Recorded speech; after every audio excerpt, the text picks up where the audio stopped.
मथुरा में पाया वृंदावन की गलियों में, वृंदावन की गलियों में श्याम का बसेरा वृंदावन की गलियों में श्याम का बसेरा सावरे से मिलेगा सच संगी बाया सावरे से मिलेगा सच संगी बाया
सावरे से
के मंदिर जाने के लिए, भगवान का पूजन करने के लिए, भगवान की कथा को श्रवण करने के लिए अगर कोई बहाना भी लेना पड़े तो मैं कहूं कि ले लिया करो, लेकिन भगवान की कथा में अवश्य जाया करो।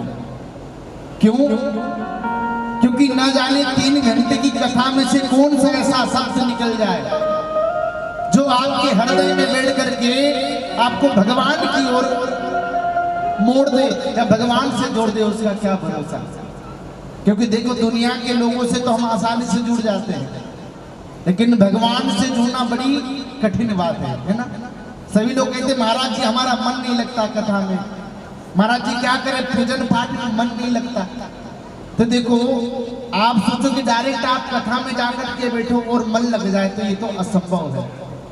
करत करत अभ्यास के जड़मति हो तो सुजान, और रस्सी आवत जावत के सिर पर पड़त निशान। अगर निरंतर हम अभ्यास करते रहेंगे तो एक न एक दिन भगवान की कथा में आप लोगों का भी मन लग जाएगा।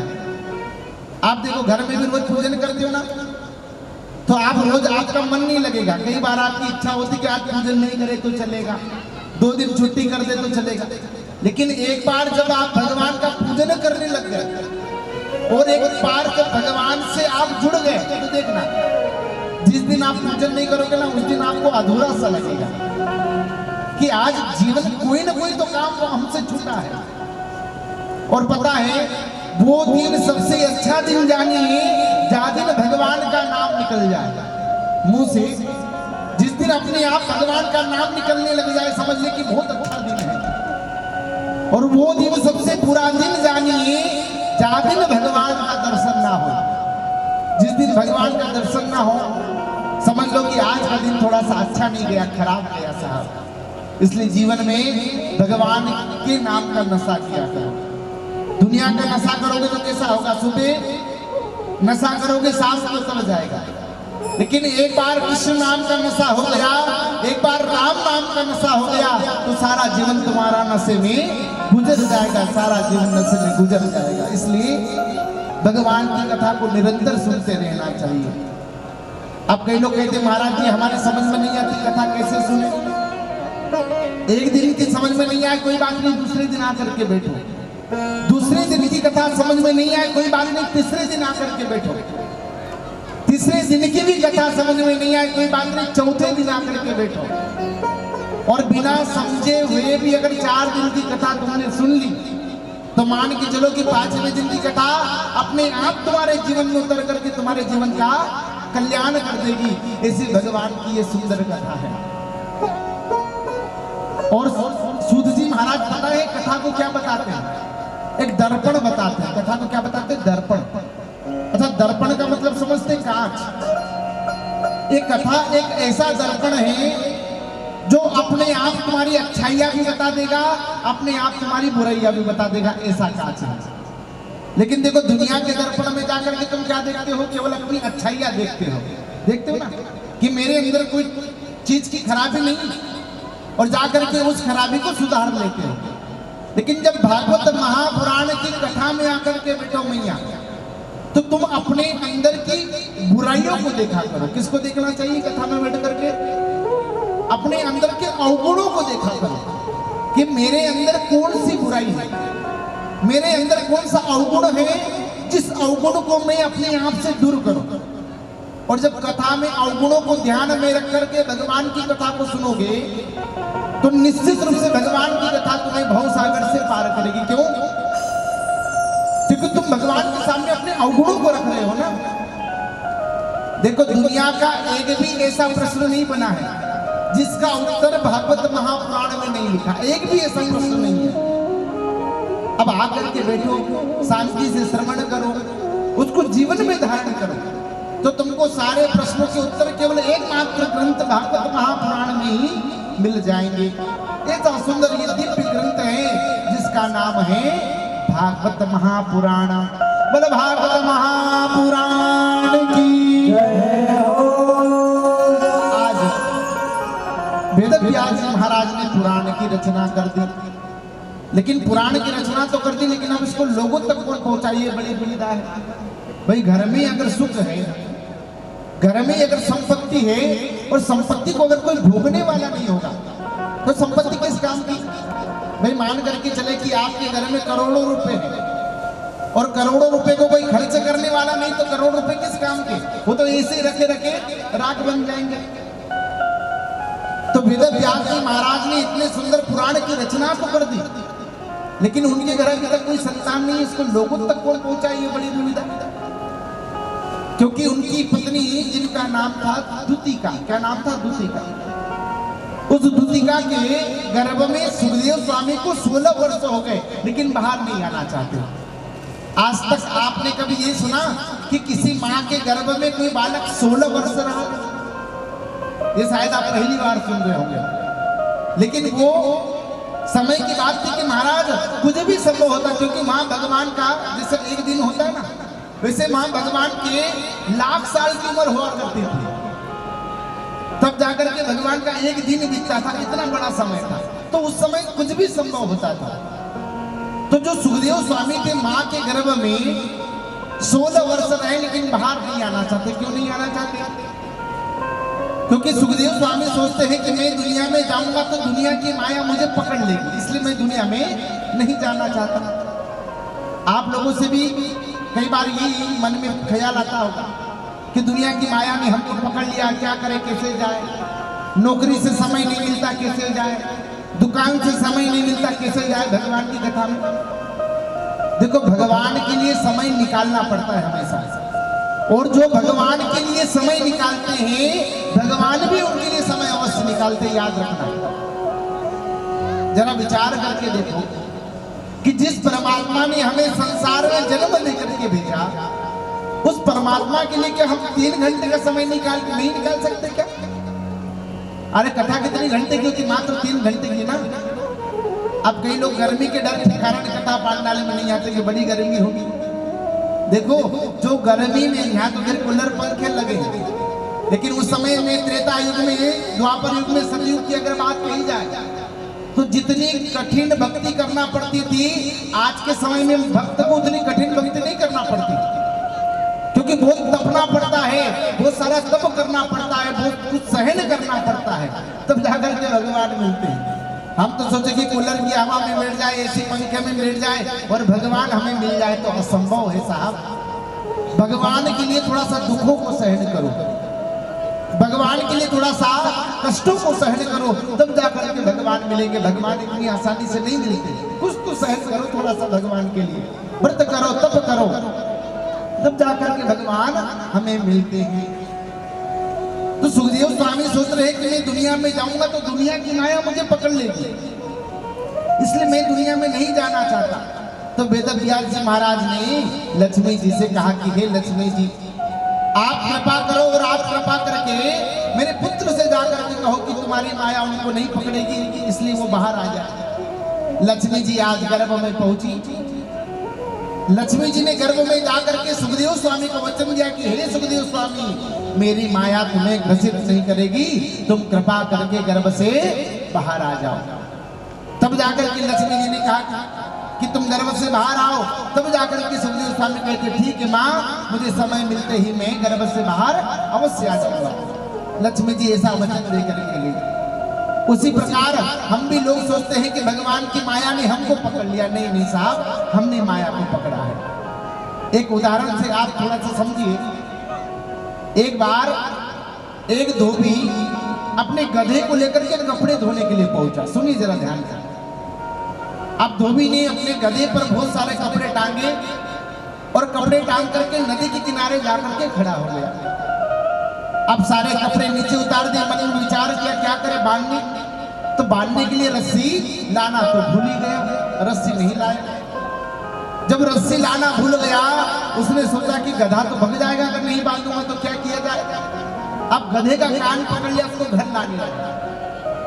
जैसे घर जाने लगा, रास्ते में एक महात्मा जी मिले। महात्मा जी ने पूछा भैया कहाँ जा रहे हो?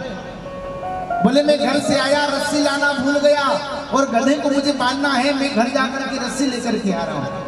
महात्मा जी ने कहा अरे भैया क्यों परेशान होता है, ये गधा है, इसको रस्सी की आवश्यकता नहीं, इसको भाव की आवश्यकता है। बोले किससे क्या?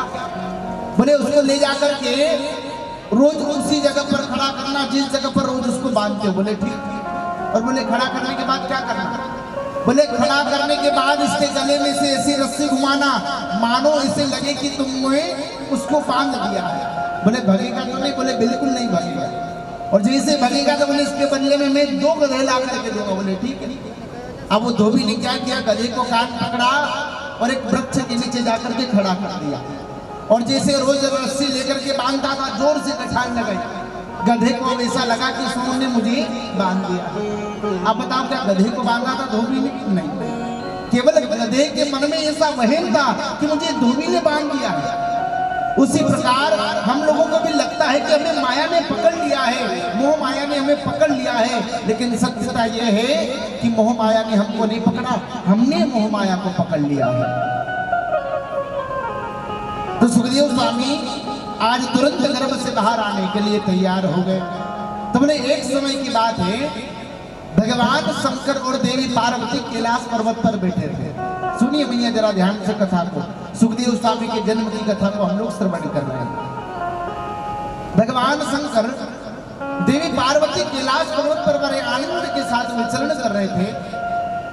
एक बार की बात है, नारद मुनि पार्वती जी के यहाँ पहुंचे। नारायण नारायण नारायण। जैसे नारद मुनि पार्वती के पास में आए तो पार्वती ने नारद मुनि को देख करके प्रणाम किया। क्यों प्रणाम किया? क्योंकि पार्वती नारद मुनि को अपना गुरु मानती है। और जब भी घर में अगर कोई गुरु आए, कोई बड़े ब्राह्मण देवता संत महात्मा आए तो उनको प्रणाम करना चाहिए। तो देवी पार्वती ने नारद मुनि को प्रणाम किया। नारद ने कहा तथास्तु, खुश रहो। पार्वती ने पूछा, हे गुरुवर आज बहुत दिनों बाद आए, क्या बात है? तो नारद ने कहा कि मैंने आजकल लोगों के घर जाना कम कर दिया। बोले वो क्यों?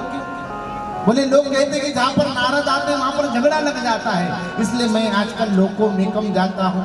देवी पार्वती ने हंसते हुए कहा, गुरु जी आप दुनिया में कहीं जाए या न जाए, लेकिन आप हमारे कैलाश पर्वत पर अवश्य आया करो, क्योंकि हमारे घर तो वैसे भी एक दूसरे के शत्रु हैं, फिर भी झगड़ा नहीं होता, तो तुम्हारे आने से क्यों झगड़ा होता? बोले आप हमारे घर अवश्य आया करो। देवी पार्वती ने आज जरा अपने परिवार की बड़ाई की। कैसी परिवार की बड़ाई की?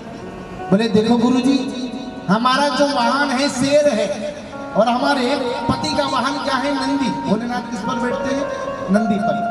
बोले हमेशा शेर नंदी को मार देता है। और क्या बोला? बोले हमारे बड़े बेटे कार्तिक का वाहन क्या है? मोर। और छोटे बेटे श्री गणेश का वाहन क्या है? चूहा। और हमारे पति के गले में क्या है? काला नाग। बोले ये भी एक दूसरे के बेरी है। बोले कैसे? बोले हमेशा मोर नाग को मार देता है, नाग चूहे को खा जाता है, ये सब एक दूसरे की बेरी है, फिर भी हमारे घर झगड़ा नहीं होता।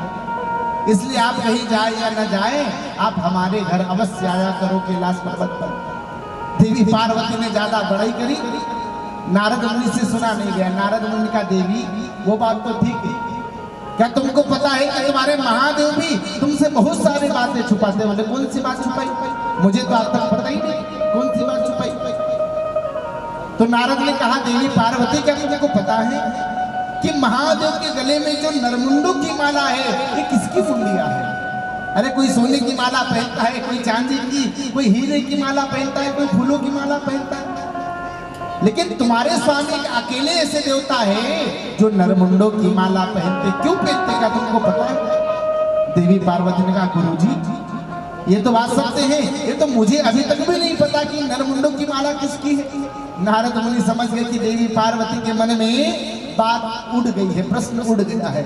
नारद मुनि तुरंत वहां से जाने के लिए कहते, देवी अब हमें जाना चाहिए। नारद मुनि जैसे वहां से निकले, अब पार्वती के मन में बात खटकने लगी। पार्वती मन में विचार करने लगी कि जैसे महादेव घर पर लौटे तो मैं तुरंत अपनी मन की बात उनसे पूछूं कि मुंडिया किसकी लगा के रखी है।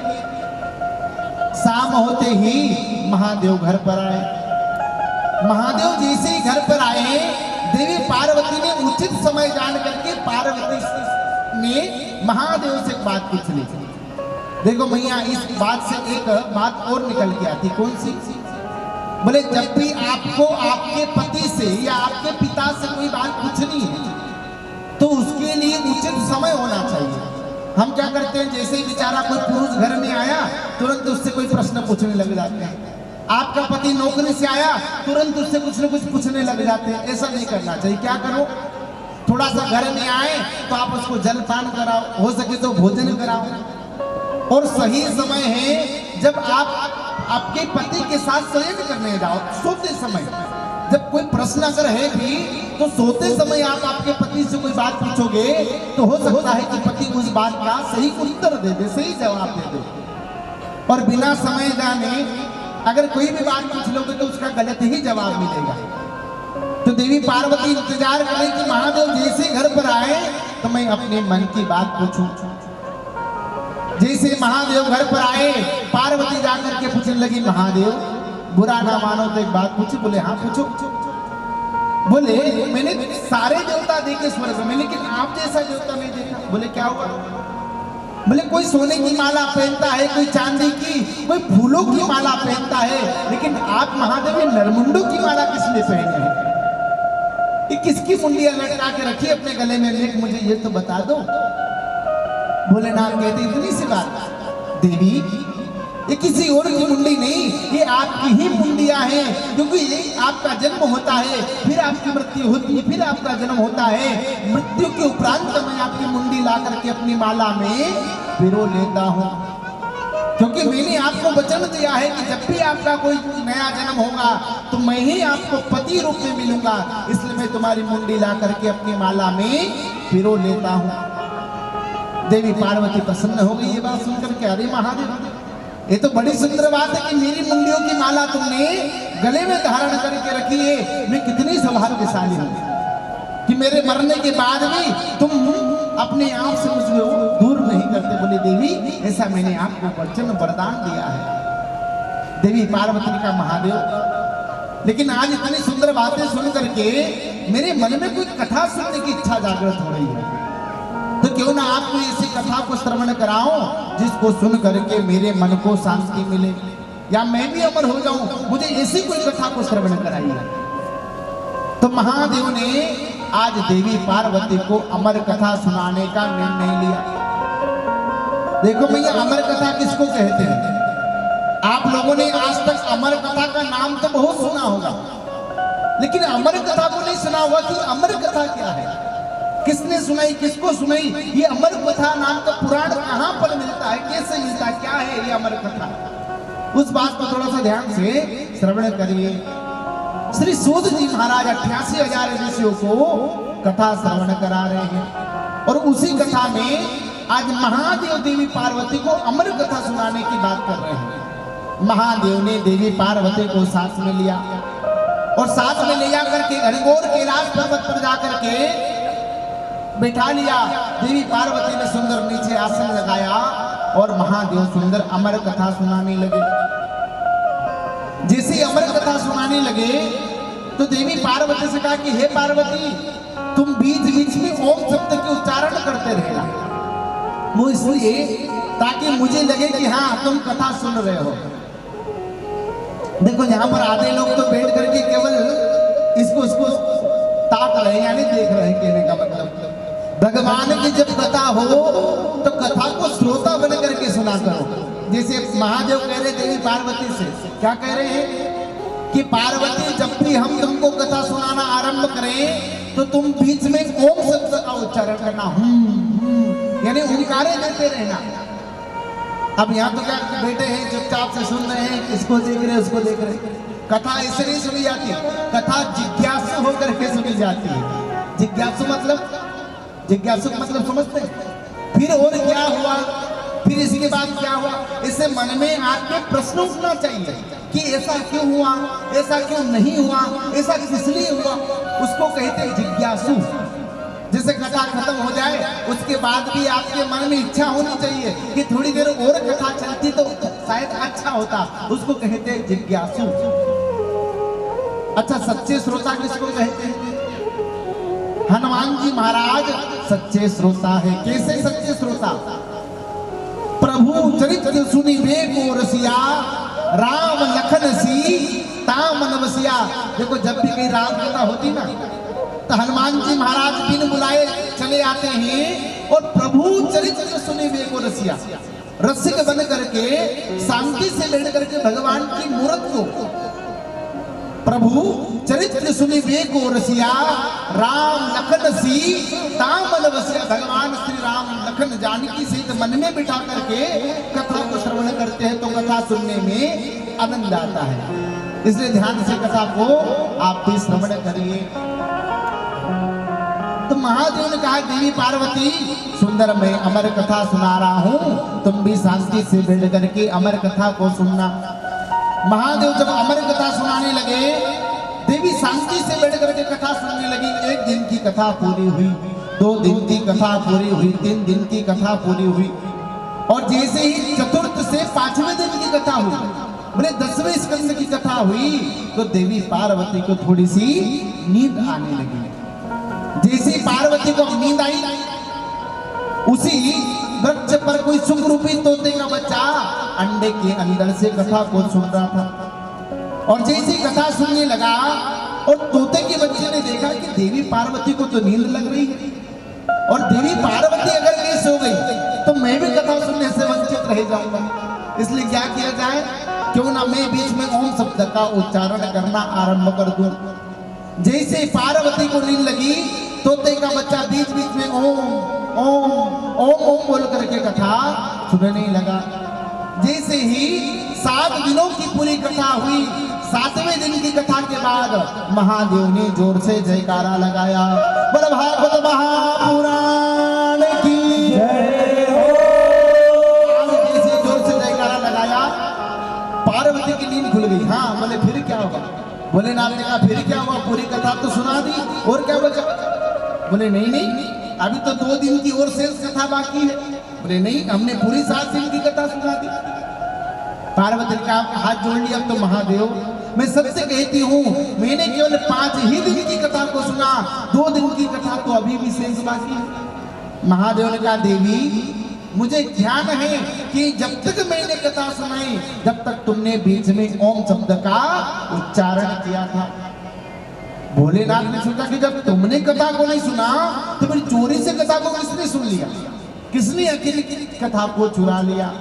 नेत्र बंद करके क्या देखा कि जिस वृक्ष के नीचे महादेव बैठ करके कथा सुना रहे हैं, उसी वृक्ष के ऊपर कोई सुख रूपी तोते का बच्चा कथा को श्रवण कर रहा है, और कथा को सुन करके वो अमर हो गया है। महादेव के ध्यान में आया, अच्छा तो ये चोर है, इसलिए अमर कथा को चुराया है, इसको तुरंत मैं मार दूंगा। महादेव ने अपना त्रिशूल निकाल लिया, और त्रिशूल निकाल करके तोते के बच्चे को मारने के लिए जोर से छोड़ दिया। जैसे तोते के बच्चे पर प्रहार किया, तोते का बच्चा वृक्ष से उड़ करके आकाश मार्ग में उड़ने लगा।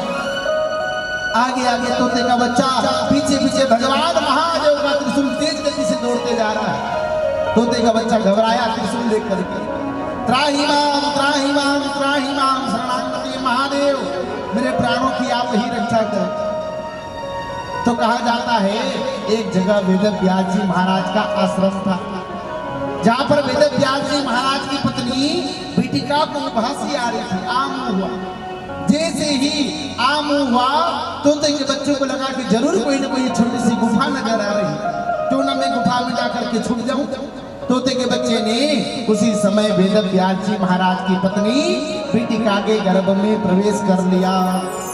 जैसे तोते का बच्चा गर्भ में प्रवेश किया, महादेव का त्रिशूल आकर के बाहर रुक गया, क्योंकि महादेव के त्रिशूल को आज्ञा थी कि केवल पक्षी को मारना, न कि किसी की पत्नी को मारना, न किसी स्त्री को मारना। पीछे पीछे महादेव भी आए। महादेव ने देखा कि तोते का बच्चा तो गर्भ में चला गया। वेद व्यास जी महाराज को आवाज लगाई, अरे वेद व्यास जी बाहर आओ। वेद व्यास जी बाहर आए, महादेव को प्रणाम किया। महादेव से पूछा, बताओ आज इतना क्रोध क्यों कर रहे हो। बोले अभी अभी तुम्हारी पत्नी के गर्भ में किसी पक्षी ने प्रवेश किया है, उसे बाहर निकाल दो, उसे हम मारना चाहते हैं, उसे बाहर निकाल दो, मारना चाहते हैं। वेद व्यास जी ने पूछा, महादेव कम से कम ये तो बता दो कि आखिर छोटे से पक्षी का क्या दोष है, क्यों मारना चाहते हो उसे। बोले छोटा सा पक्षी नहीं है, वो एक चोर है, उसने चोरी कर ली, इसलिए उसे हम मारना चाहते हैं। वेद व्यास जी ने पूछा महादेव आखिर तुम्हारे पास चुराने के लिए था ही क्या जो उस छोटे से पक्षी ने चुरा लिया? बोले क्या था? बोले उसने अमर कथा को चुरा लिया, वो अमर हो गया है, इसलिए उसे हम मारना चाहते हैं। वेद व्यास जी हंसने लगे महादेव की बात सुन करके। अरे महादेव आप कौन सी बात कहते हैं? आप कहते हो कि वो अमर कथा को सुन करके अमर हो गया है और आप ही कहते हो कि उसे मैं मारना चाहता हूं। या तो अमर कथा तुम्हारी झूठी है या तो तुम उसे नहीं मार सकते। एक काम कुछ भी हो सकता है। महादेव को याद आया कि जो होना था सो तो हो गया। अब तोते के बच्चे को कौन मार सकता? उसने तो अमर कथा को सुन लिया है। महादेव से कहा, वेद व्यास जी ने, महादेव अपना क्रोध शांत करो और जाकर के भगवान का वापस से जब करो। महादेव बात सुन करके तृप्त हो गए और वापस से कैलाश पर्वत पर जाकर के भगवान श्री राम का भजन करने लगे। क्यों? क्योंकि महादेव एक ऐसे देवता है, सच में इतने सरल है कि महादेव को समझना बहुत मुश्किल है। क्योंकि महादेव कृपा करते तो इतने जल्दी कृपा करते हैं और अगर कृपा करने में देर लगाते हैं तो इतनी देर लगाते हैं कि भक्त परीक्षा देते देते थक जाता है, फिर भी भक्त परीक्षा में पास नहीं होता है। लेकिन अगर सबसे सरल कोई देवता है तो मैं कहूँ केवल और केवल महादेव है। इसलिए महादेव की भक्ति भी हमें अवश्य करना चाहिए। भोलेनाथ से निराला, शंभुनाथ से निराला, यह कोई नहीं, कोई नहीं यहाँ, कोई नहीं, कोई नहीं यहाँ, कोई नहीं, शंभुनाथ से निराला, यहाँ कोई नहीं। बड़ा सुंदर महादेव का भजन है। ताली बजा करके भजन का आनंद लेंगे। जय हो। हर हर महादेव।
करवट बदले पाप चमकते अगले पिछले आया जब जब करवट बदले पाप चमकते अगले पिछले आया जब करवट बदले पाप चमकते अगले पिछले आया जब जब करवट बदले पाप चमकते अगले पिछले ऐसी ज्योत जलाने वाला कोई नहीं ऐसी ज्योत जलाने वाला कोई नहीं ऐसी ज्योत जलाने वाला कोई नहीं ऐसी ज्योत जलाने वाला कोई नहीं भोलेनाथ से निराला शंभुनाथ से निराला कोई नहीं भोलेनाथ से निराला रघुनाथ से निराला कोई नहीं भोलेनाथ से निराला शंभुनाथ से निराला यहाँ कोई नहीं भोलेनाथ से निराला रघुनाथ से निराला यहाँ कोई नहीं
शिव का डमरू डम डम बोले अगम निगम के वेद खोले शिव का डमरू डम डम बोले अगम निगम के भेद खोले शिव का डमरू डम डम बोले अगम निगम के वेद खोले शिव का डमरू डम डम बोले अगम निगम के भेद खोले डमरू बजाने वाला कोई नहीं ऐसा डमरू बजाने वाला कोई नहीं डमरू बजाने वाला कोई नहीं ऐसा डमरू बजाने वाला कोई नहीं भोलेनाथ से निराला शंभुनाथ से निराला यहाँ कोई नहीं भोलेनाथ से निराला रघुनाथ से निराला यहाँ कोई नहीं भोलेनाथ से निराला शंभुनाथ से निराला यहाँ कोई नहीं भोलेनाथ से निराला रघुनाथ से निराला यहाँ कोई नहीं यहाँ कोई नहीं यहाँ कोई नहीं यहाँ कोई नहीं यहाँ कोई नहीं यहाँ कोई नहीं। बोले भोलेनाथ भगवान की भागवत महापुराण की जय जय श्री राम।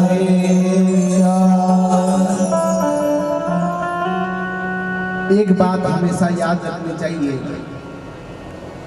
कि जितने सरल हमारे महादेव हैं उनसे ज्यादा सरल कोई दुनिया में नहीं है।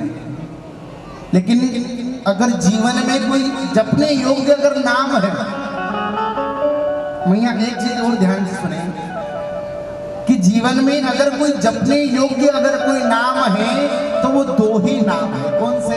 एक राम और एक कृष्ण। ये दो नाम ऐसे हैं जिन नामों को जप करके तुम जल्दी से भगवान को प्राप्त कर सकते हो।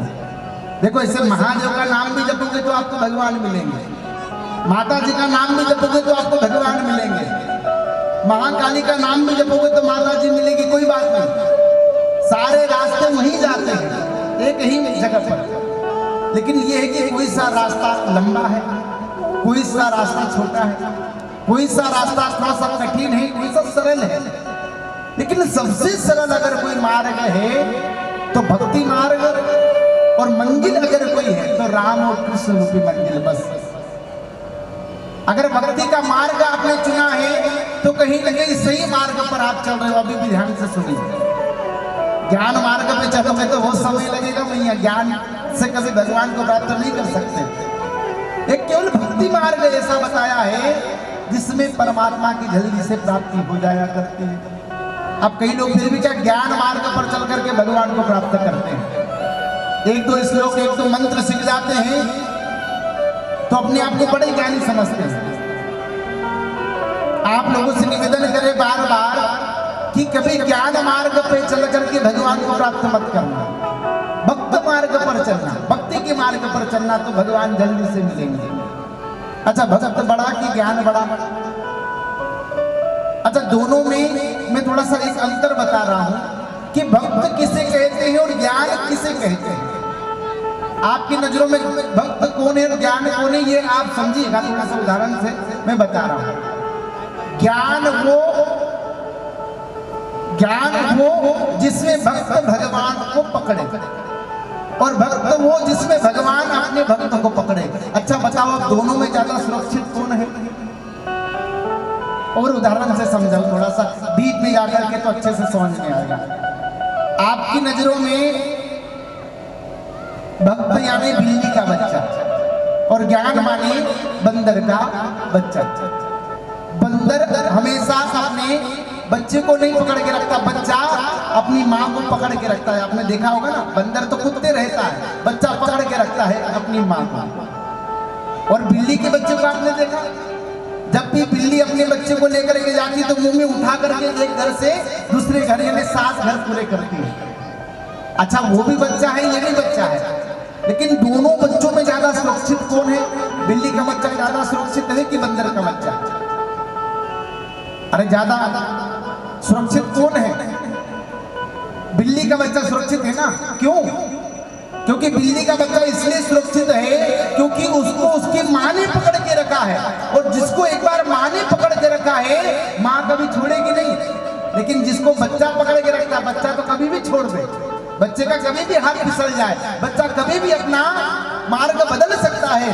देखो, तो उसी प्रकार जो ज्ञान होता है वो बंदर का बच्चा, और जो भक्त होता है वो बिल्ली का बच्चा। मतलब भक्त को हमेशा भगवान पकड़ के रखते हैं। जो भक्त होता है ना, तो जिसको एक बार भगवान ने पकड़ लिया उसको कभी भगवान छोड़ते नहीं। इसलिए हमेशा आप भी क्या बन करके रहो? भक्त बन करके रहो। ज्ञानी बन करके मत रहो। भक्त बनने में जो फायदा है वो ज्ञानी बनने में फायदा नहीं। और एक बात और क्या, हमेशा छोटे बन करके रहा करो, अभिमान में मत रहो। कई लोग ऐसे अभिमान में रहते हैं, अकड़ के रहते हैं। अकड़ के रहना ये मुर्दों की पहचान होती है। अकड़ के रहना मुर्दों की पहचान होती है। साहब, और जीते जी अगर हम भी अकड़ करके रहेंगे तो मुर्दे में और हम में फिर अंतर क्या है? इसलिए झुक जाया करो। मैं तो कहूँ कि जहाँ नहीं झुकना चाहिए वहां भी झुक जाया करो, क्योंकि जो झुकने में लाभ है वो अकड़ने में वो लाभ नहीं है। श्री सूत जी महाराज 88,000 ऋषियों को भागवत महापुराण की कथा को श्रवण करा रहे हैं, और कथा श्रवण कराते हुए कहते हैं कि आज सुंदर महादेव कैलाश पर्वत पर पहुंचे, और उसी समय वेदव्यास जी महाराज की पत्नी बीटिका के गर्भ से साक्षात सुखदेव स्वामी का जन्म हो गया। मैं सुखदेव जी महाराज की जय हो। जय जय श्री राम। आज सुखदेव जी स्वामी का जैसे जन्म हुआ, सुखदेव स्वामी जन्म लेते ही वन की ओर चले गए भगवान की भक्ति करने के लिए, क्योंकि वो जानते कि अगर मैं यहाँ पर रहूंगा तो दुनिया की माया मुझे भी पकड़ लेगी। इसलिए वन में तुरंत चले गए और वन में जाकर के भगवान की भक्ति करने लगे। अब फिर वेदव्यास जी महाराज को चिंता हुई कि मेरे बेटे ने जन्म तो लिया, लेकिन जन्म लेते हुए तो जंगल की ओर चला गया, तो क्या करे? वेदव्यास जी महाराज ने अपने 4 शिष्यों को बुलाया, और 4 शिष्यों को बुला करके भागवत महापुराण के 4 श्लोक सिखा दिए, और सुंदर सुंदर से श्लोक सिखा करके उनको जाने के लिए कहा, बोले वन में जाइए। और इन श्लोकों का इस जगह पर जाकर के गायन करना जिस जगह पर सुखदेव स्वामी भजन कर रहे हो। तो सुंदर शिष्य आए और भागवत महापुराण के श्लोकों का सुंदर गायन करने लगे और सुंदर गायन करने लगे। जैसे सुंदर श्लोकों का गायन होने लगा, सुखदेव स्वामी सराहने गया। सुखदेव जी महाराज उसी समय चारों शिष्यों के पास आए और शिष्यों से पूछा कि आप सुंदर कौन से मंत्रों का गायन कर रहे हैं, कौन से श्लोकों का गायन कर रहे हैं। चारों शिष्यों ने आकर के कहा, हे सुखदेव स्वामी, ये भागवत महापुराण के सुंदर श्लोक है जिस ग्रंथ की रचना तुम्हारे पिताजी ने की है। आप अभी जाओ और सुंदर पुराण की अध्ययन करके उसको लोगों तक पहुंचाओ। आज सुखदेव स्वामी पुनः घर पर आए और घर पर आकर के भागवत महापुराण का सुंदर सा अध्ययन किया और सुंदर अध्ययन करके वापस को पढ़ करके जंगल में आए और उसी दिन से आज तक लोगों तक इसको पहुंचाने का कार्य करते हैं। ऐसे सद्गुरु सुखदेव स्वामी हुए हैं। बोले सुखदेव जी महाराज की जय हो, जय जय श्री राधे। उसी दिन से आज तक जो भी इस भागवत कथा के मार्ग पर चलता है और निश्चित रूप से भव सागर से पार उतर जाता है। देखो, जीवन में एक होती है रामायण और एक होती है भागवत। दो चीजें आपने अक्सर सुनी होगी और पढ़ी भी होगी घर में। तो रामायण क्या सिखाती है? जीना सिखाती है। और भागवत क्या सिखाती है? बोले मरना सिखाती है। मैया जिसके घर में रामचरितमानस होती है या जो रोज रामायण के पाठ का अध्ययन करता है, उसको अपना मनुष्य जीवन जीना आ जाता है कि मनुष्य जीवन को कैसे जीना चाहिए। बोले जीना सिखाती है रामायण। और वहीं अगर भागवत कथा की बात कही जाए तो भागवत कथा हमें मरना सिखाती है कि मृत्यु के समय क्या करना चाहिए, कैसे मरना चाहिए, मृत्यु के समय क्या करें ताकि हमको भगवान की प्राप्ति हो जाए। ये केवल भागवत महापुराण की कथा ही हमें सिखाती है। अब कैसे? अब कई लोग क्या करते हैं कि मृत्यु के समय घर वालों को बुलाते हैं, परिवार वालों को बुलाते हैं, बैंक वालों को बुला लेते। नहीं साहब, कम से कम मृत्यु के समय तो हम परमात्मा का भजन करें, क्योंकि ऐसा ना हो कि मरते समय कहा जाता है कि अंतमति सो गली गति। मरते समय जिस चीज में हम मोह लगाएंगे, मन लगाएंगे, अगला जन्म हमको वैसा ही उसका मिल जाएगा। इसलिए मरते समय कम से कम हमको परमात्मा का भजन करना चाहिए। और मृत्यु भी कब हो जाए उसका क्या भरोसा है? आज बैठे हैं, कल नहीं बैठ पाएंगे, किसने देखा? बताओ, पता है क्या कल का? लेकिन मनुष्य कल की कितनी सोचता है? एक महीने की नहीं, साल भर की सोच के चलता है कि साल भर बाद हमको ये करना है। अरे कल का भरोसा नहीं, पल का ठिकाना नहीं, तुम इतनी चिंता क्यों करते हो व्यर्थ में? इसलिए मैं कहूं कि आज अभी से हमको अगर परमात्मा का नाम लेने का मौका मिल रहा है तो परमात्मा का नाम लो, भगवान की ऐसी कथा सुनो, क्योंकि मरते समय ही भगवान की कथा ही साथ में जाने वाली है। बाकी दुनिया का सब कमाया हुआ धन सब यही का यही रखा रह जाएगा, कुछ भी साथ में लेकर के नहीं जाएंगे। आपको पता है जब सिकंदर मरा तो सिकंदर ने मरने के पहले 3 चीजें मांगी, अपने सैनिकों से 3 चीजें कही। क्या 3 चीजें कही आप भी सुनिए। सिकंदर ने कहा कि जब भी मैं मरूं और मुझे यहां से ले जाया जाए तो मेरे दोनों हाथों को खोल करके लेके जाना। बोले ठीक है, बिल्कुल ऐसे लेके जाएंगे। और दूसरी बात कही कि जब भी मैं मरूं और मेरी अर्थी को यहां से ले जाया जाए तो मेरी अर्थी के ऊपर तमाम खाने पीने की चीजें और कुछ पैसे फेंकते हुए ले जाना। बोले ठीक है। और तीसरी चीज क्या मांगी कि जब भी मैं